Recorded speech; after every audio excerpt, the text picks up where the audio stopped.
Kemudian yang ketiga, karakteristik gerakan Muhammadiyah itu adalah harokatu tajdid, gerakan pembaruan. Kemarin juga sudah kita kaji, meskipun rumusan tajdid itu baru muncul atau baru dibahas di Muktamar Tarjih atau Munas Tarjih tahun 1989 di Malang. Nanti bisa dilihat di HPT Jilid 2 yang dipublikasi oleh PDA Malang itu. Itu bicara tentang hasil Monas Malang 1989. Di antara yang dibahas tentang pengertian tajdid dan bidang tajdid di Muhammadiyah itu apa gitu. Tetapi bukan berarti spirit tajdid itu belum ada di Muhammadiyah. Sejak awal Muhammadiyah sudah memiliki spirit tajdid ini, yaitu pembaruan. Misalnya Mbah Yai Ahmad Dahlan sudah melakukan pelurusan arah kiblat di Masjid Kauman. Kemudian ketika tidak diperbolehkan di Masjid Kauman, Mbah Yai Ahmad Dahlan meluruskan arah kiblat di musolanya sampai berakhir pada pembakaran. Kemudian menurut murid termudanya Mbah Yai Ahmad Dahlan, Kiai Haji Raden Hajid, di sana dijelaskan Mbah Yai Ahmad Dahlan juga sudah menggunakan hisab.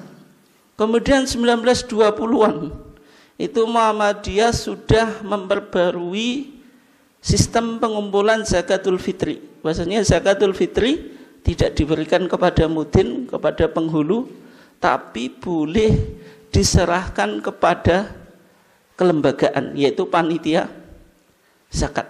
Meskipun dalam mazhab Syafi'i zakatul fitri itu tidak diperkenankan dibentuk panitia gitu.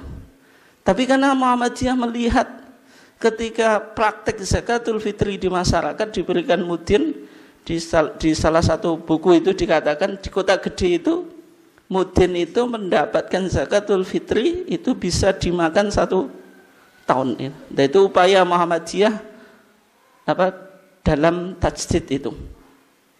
Kemudian juga Muhammadiyah membolehkan khutbah disampaikan dalam bahasa Bumi Putra. Dulu istilahnya itu bahasa Bumi Putra, ya bahasa nasional meskipun belum muncul ya itu, atau bahasa daerah. Yang dalam mazhab Syafi'i khutbah itu diantara syaratnya antakuna bil arabiyah, harus disampaikan dengan bahasa Arab. Sehingga Tuban itu Bapak dan Ibu sekalian, itu salah satu daerah yang anti selain bahasa Arab karena cekelan pada mazhab Syafi'i. Sebagian di wilayah Tuban sampai sekarang masih bahasa Arab dalam khutbah itu.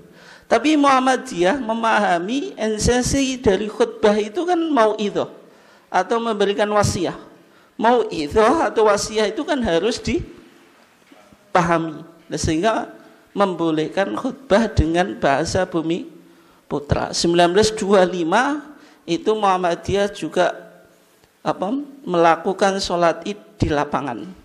Sholat id di lapangan itu tentu berlawanan dengan pandangan mazhab Syafi'i yang secara dalam pandangan mazhab Syafi'i sholat id itu lebih baik dilakukan di masjid.